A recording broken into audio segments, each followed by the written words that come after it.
Paula, sou professora de português e trouxe uma aula para vocês aqui no Projeto Estudar. Hoje a gente vai falar um pouquinho sobre os substantivos, que é uma classe gramatical da nossa língua portuguesa. Antes de falarmos um pouquinho sobre as características e as funções do substantivo, eu trouxe aqui de uma forma bem resumida a diferença entre análise morfológica e análise sintática. Os substantivos, ele entra dentro dessa análise morfológica.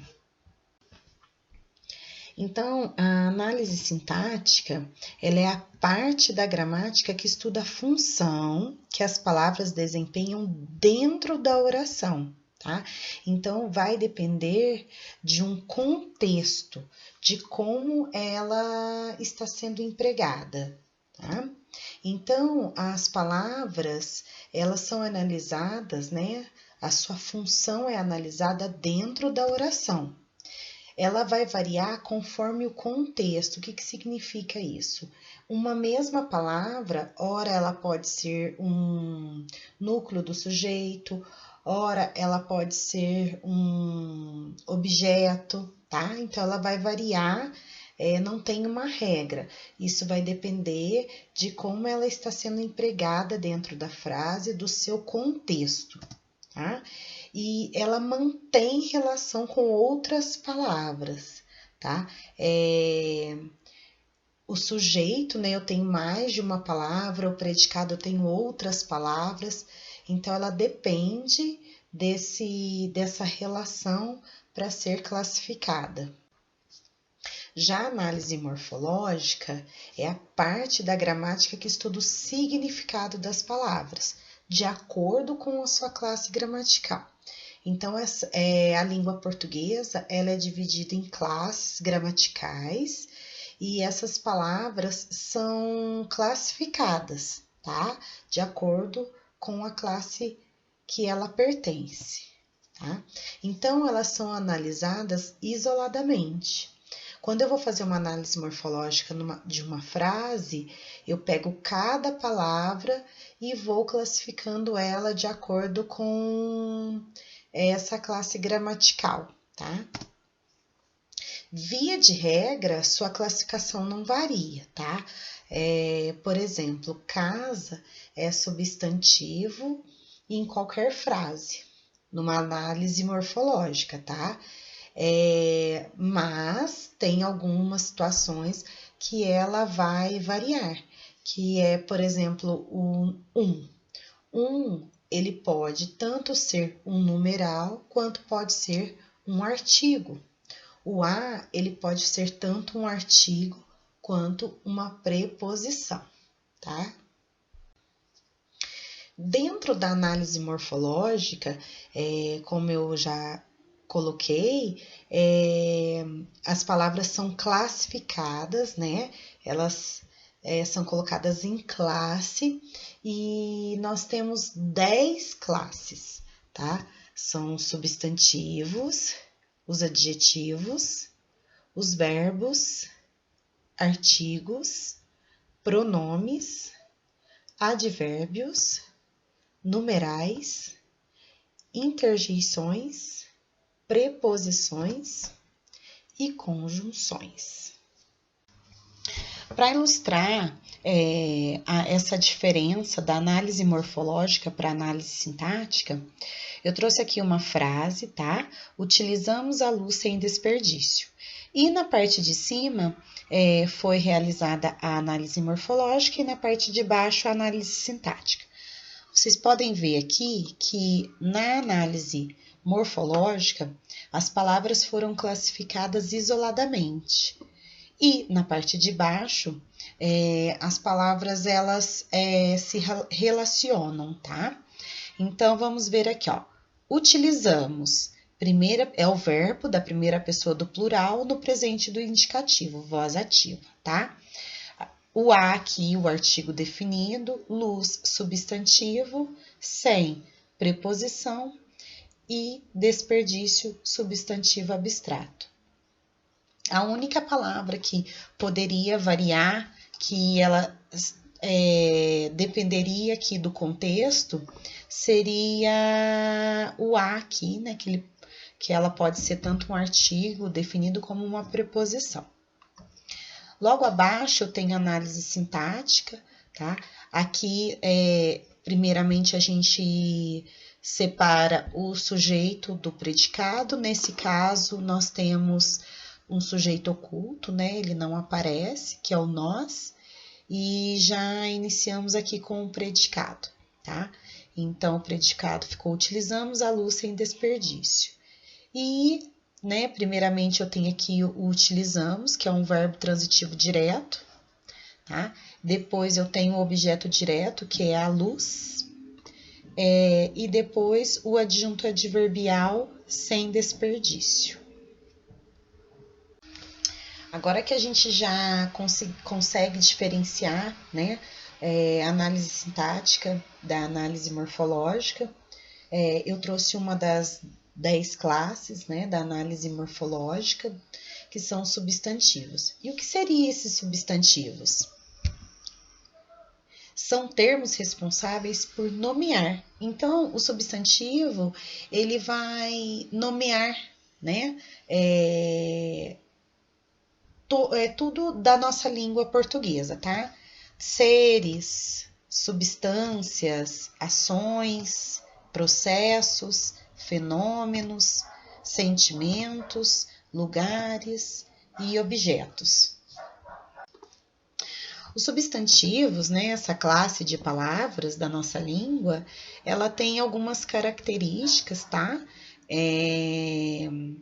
Primeiramente, né, são palavras variáveis, que significa que elas vão variar no gênero, no número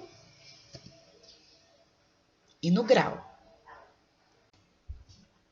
No gênero, significa que os substantivos, eles podem ser masculino ou feminino. No número, eles podem estar no singular e no plural. E no grau, eles podem estar no aumentativo e no diminutivo. Os substantivos, eles podem ser classificados em simples, composto, primitivo, derivado, comum, próprio e coletivo. Os substantivos simples, eles possuem somente um elemento, tá? Igual casa, solidão, vida. Já o composto, ele possui mais de um elemento, tá? Por exemplo, fim de semana, couve-flor, girassol. Eu coloquei essas 3 palavras para vocês verem a diferença, tá? No primeiro exemplo aqui, eu tenho mais de um elemento e eu não precisei colocar hífen, tá? Já o segundo, ele vem com hífen, então ele pode ou não vir com hífen, tá? Aqui no último, eu tenho né, uma palavra que ela se fundiu, né, e virou uma outra palavra, tá? Então, nesse caso também, ela significa um substantivo composto, tá? Eu tinha o gira, que era um verbo, né? E o sol, que é um substantivo, e elas se integraram e virou, né, o nome de uma flor, que é o girassol, tá? Então, eu tenho esses 3 exemplos de substantivos compostos. Já os substantivos primitivos e derivados, tá? Eu coloquei aqui uma setinha para mostrar que a partir do primitivo, né, eu derivo outras palavras, tá? Eu peguei aqui o exemplo de uma palavra, o fogo, né? E a partir dela, que não se deriva de nenhuma outra, tá? Não se origina de nenhuma outra, eu passei a ter outras palavras, tá? Fogaréu, né? Fogueira, fogão. Fogão aqui eu coloquei no sentido do eletrodoméstico fogão, tá? Então, o primitivo, ele não se origina de nenhuma palavra, né? E o derivado ele vem de outras palavras, tá? Como é o exemplo aqui. Nós temos também os substantivos comuns e próprios. Os substantivos comuns é um ser genérico, tá? E ele se refere, né? Ele é comum a todos daquele grupo. Por exemplo, homens, mulheres, né? Cachorros, né? Todos os cachorros. Então, ele é comum porque é comum a todos daquele grupo, que são os grupos dos cachorros, tá? E aí, quando eu nomeio aquele ser, né? No caso aqui o cachorro, ele passa a ser próprio, porque é próprio daquele cachorro. Por exemplo, se eu der o nome de Bob para o meu cachorro, né? É próprio só do meu cachorro, do Bob. Mas a espécie dele é cachorro, então é comum a todos eles.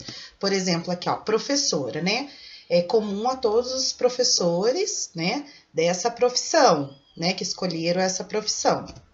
Mas eu sou uma professora e o que é próprio, né? O que é próprio meu é o meu nome, que é Paula, tá? Aí eu tenho aqui, por exemplo, cidade. Se refere a todas as cidades, né?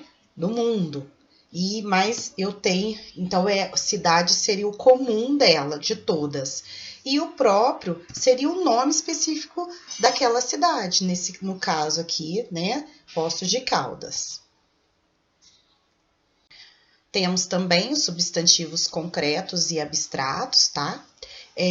Os concretos são aqueles de existência própria, tá? Eu consigo criar uma imagem mental daquilo, né? Daquele substantivo, tá?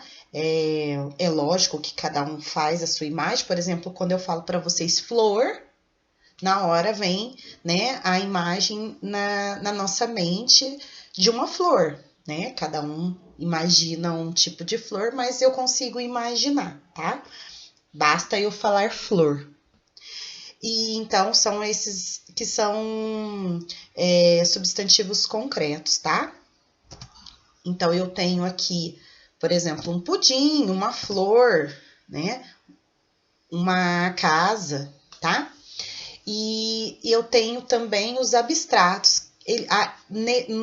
Diferente dos concretos, ele é de uma existência dependente, tá?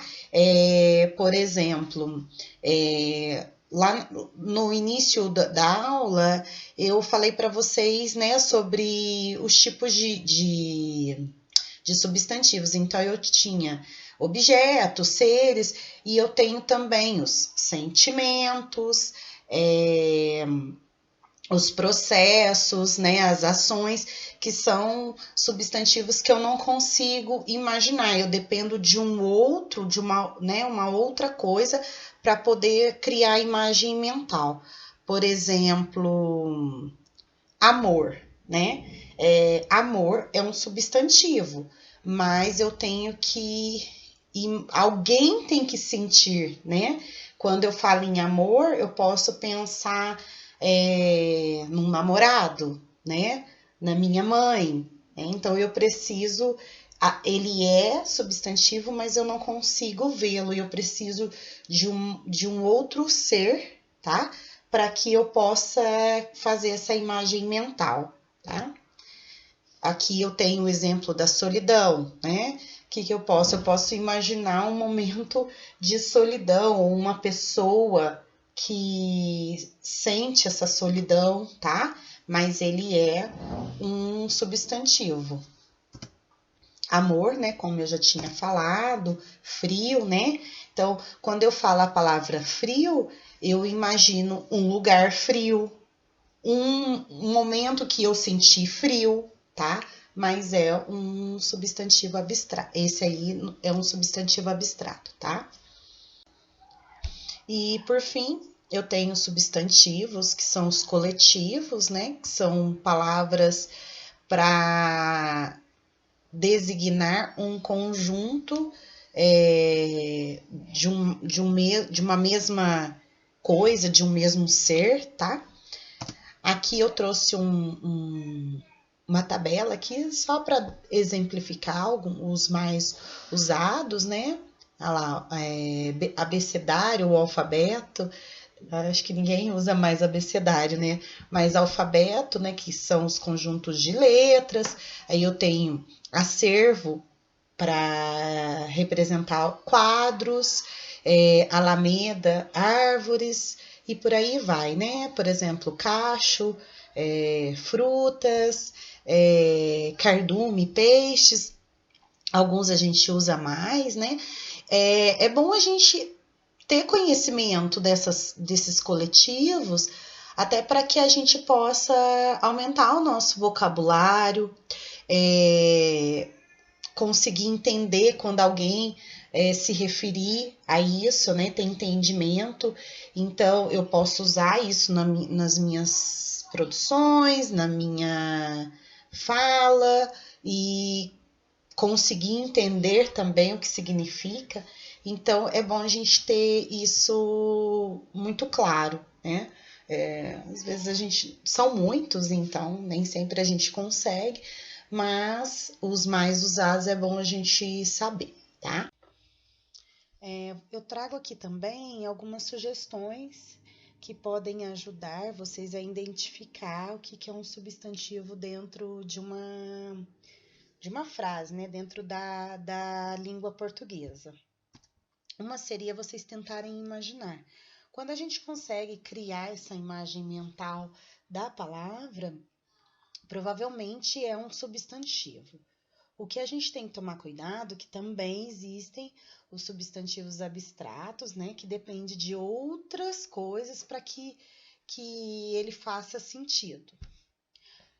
Outra sugestão é colocar um artigo antes da palavra, porque os artigos, eles só antecedem os substantivos, que é o, os, a, as, uns, uma, umas. Outra dica é vocês conseguirem identificar essas diferenças. Que substantivos indicam alguma coisa, adjetivos indicam como é essa coisa e verbos indicam o que essa coisa faz. Bom, pessoal, é isso.